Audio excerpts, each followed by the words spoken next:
Okay, guys, Italian unification and German unification.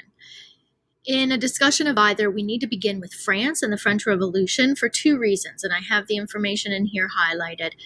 So first, we have to begin with France because it's the first time that the word nation is used. Remember, it comes to us from the Declaration of Rights of Man and Citizen.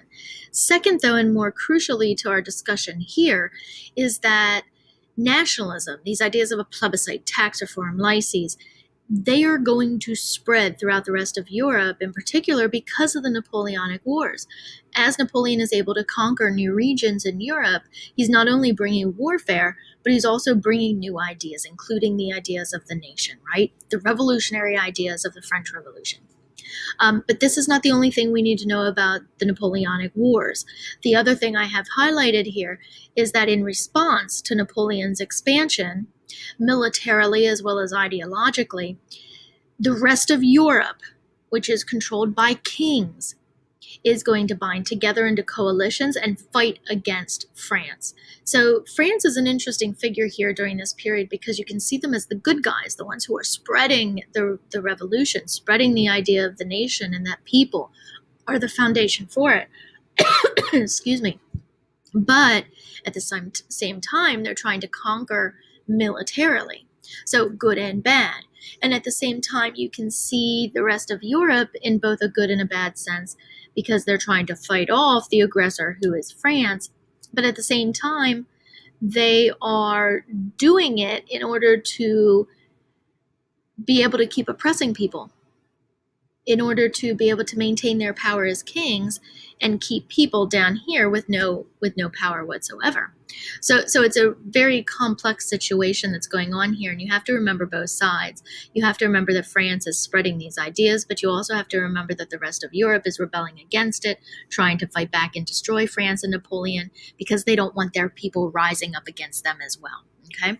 All right, now let's take a look specifically at Italy. We're going to begin with Italy because Italy has its most intense period of unification during the earlier phases. So in the midst of the French Revolution between 1789 and all the way down here 1728, we have a few important things happening in Italy.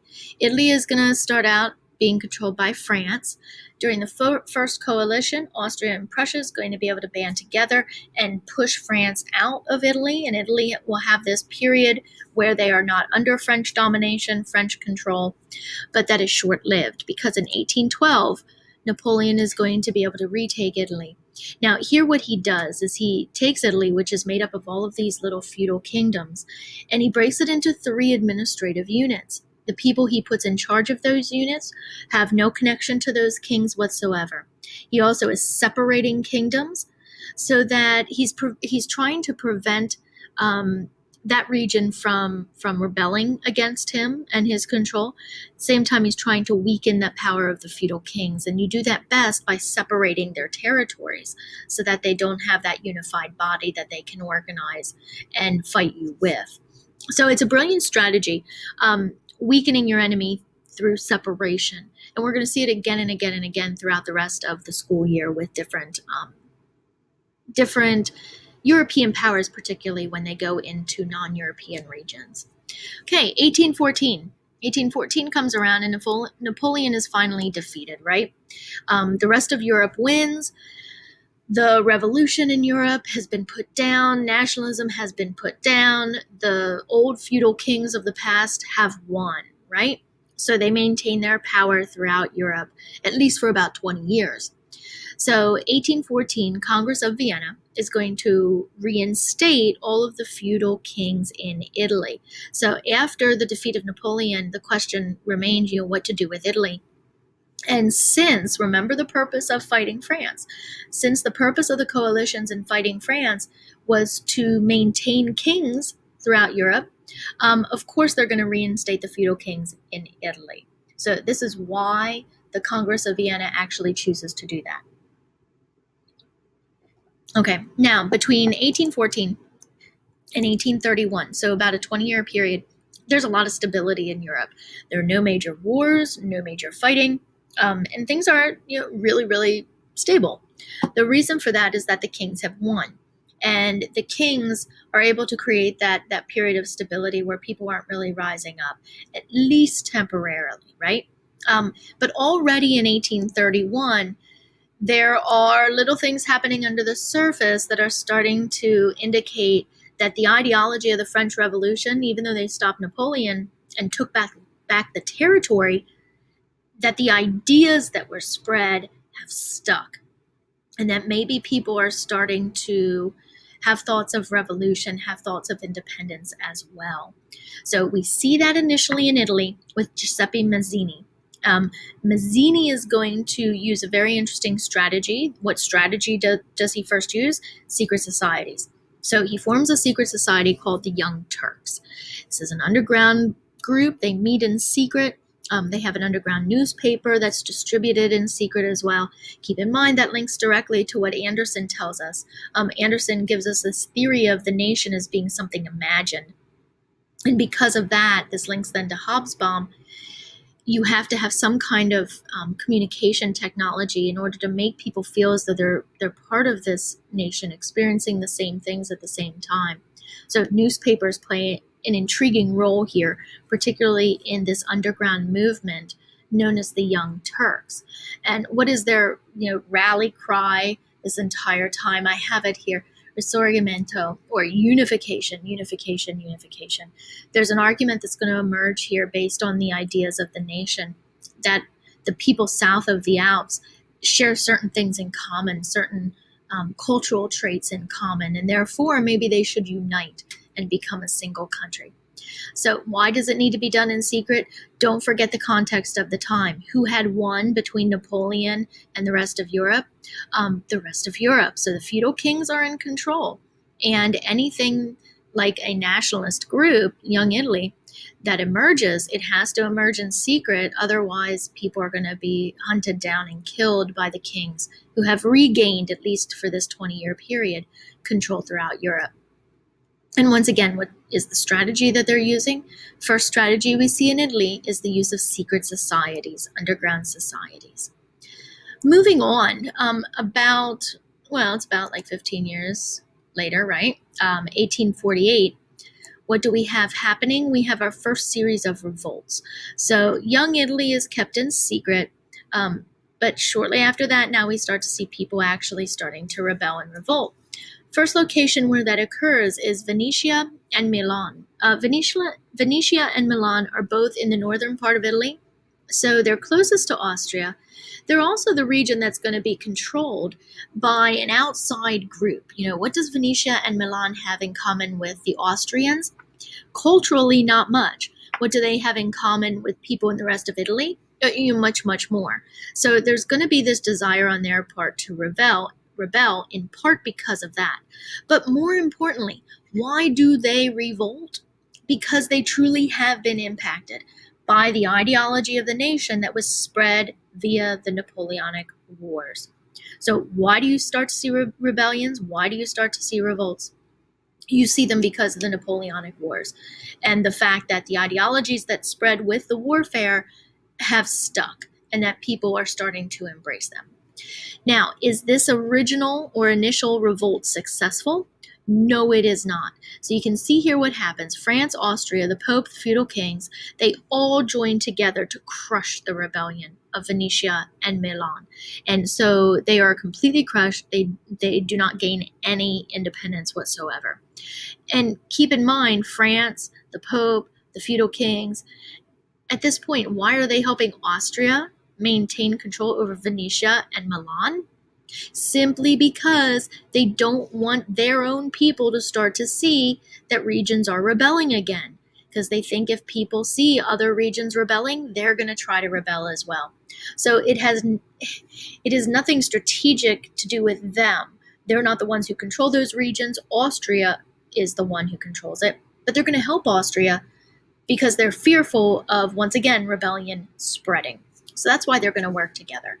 And everybody's fearing the loss of land and the loss of power. So they're going to come together. Next, in 1849, We see the feudal kings then regain control after this revolt, after this rebellion, right? And now things stabilize, at least for a little bit again. What we see is one region in particular, Piedmont, Sardinia, becoming the most powerful. If you look at the map of Italy that I airdropped to you, Piedmont, Sardinia is on the western side of Italy, and then it includes Sardinia, which is an island down in the Mediterranean. And this region on your map, it's indicated in yellow, this region is going to emerge as the most powerful of all of the regions. And the question is, why does one region need to become the most powerful in order to unify?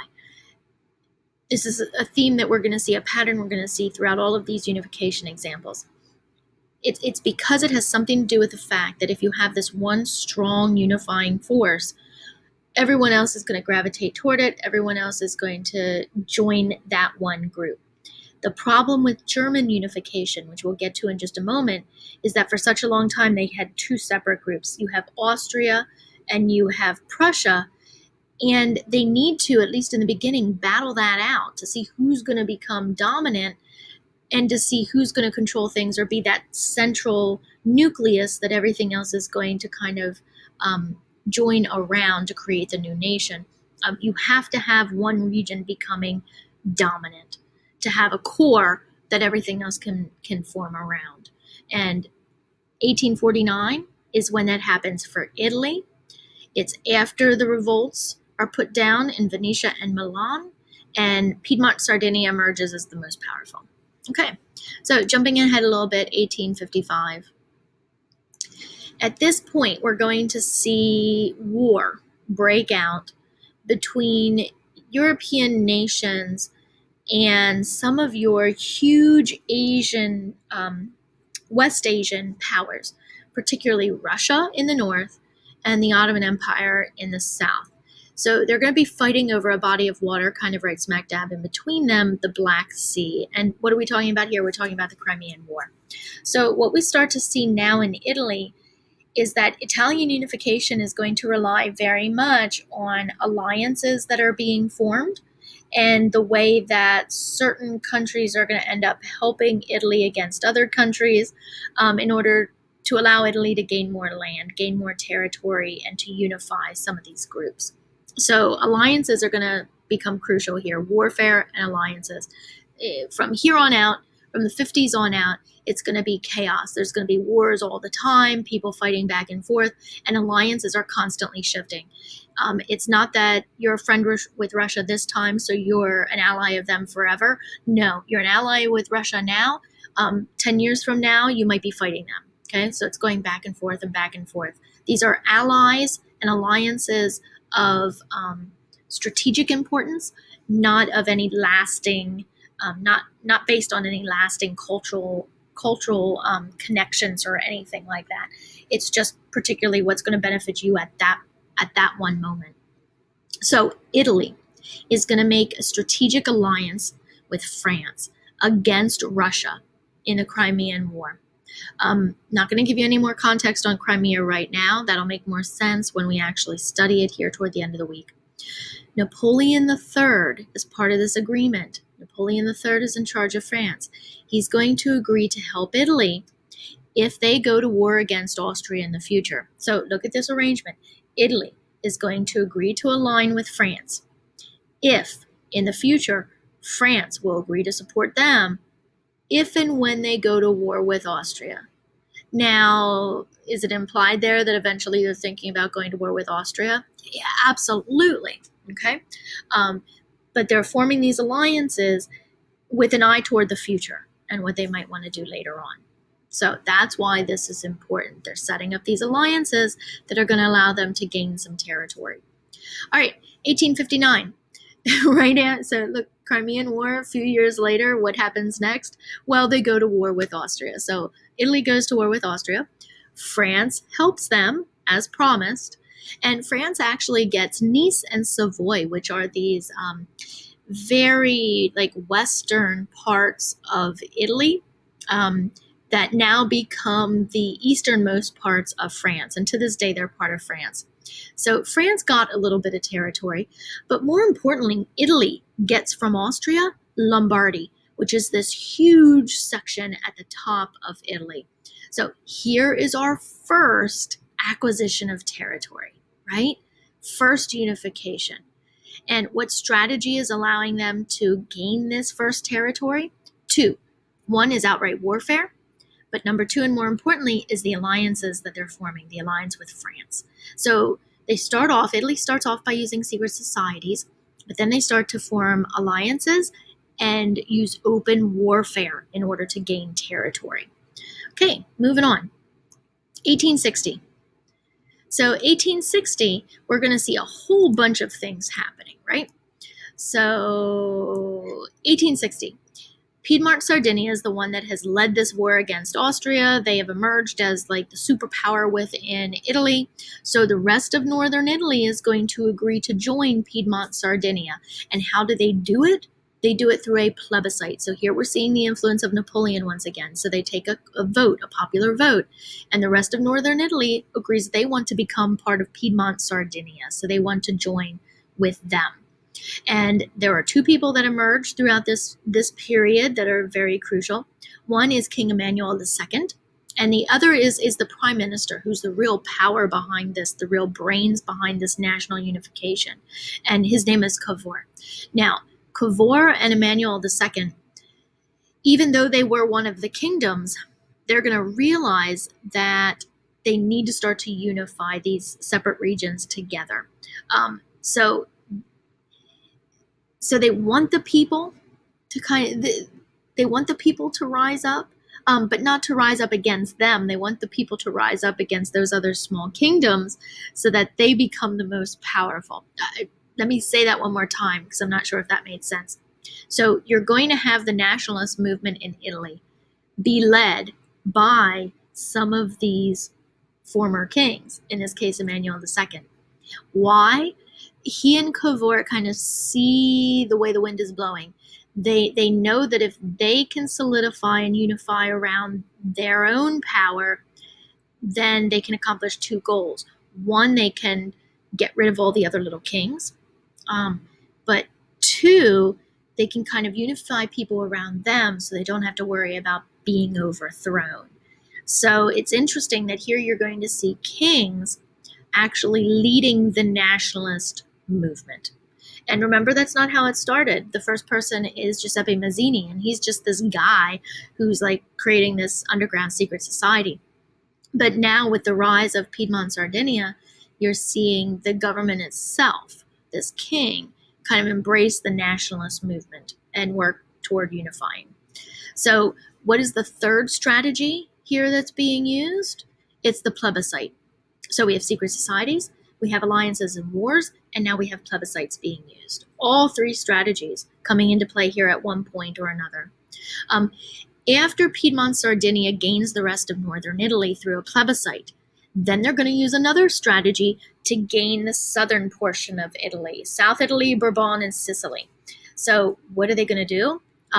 We're going to see militia being used. So once again, they're going to resort to violence, but this time it isn't warfare with an outside region. It's more an internal conflict, and they're going to use their own militia for this. So Giuseppe Garibaldi is the leader of what it will be known as the Red Shirts.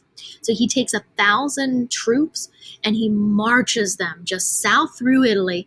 Every place he's taking over, he's defeating the feudal kings that are there. Keep in mind, what's King Emmanuel II in Piedmont Sardinia, what's his goal?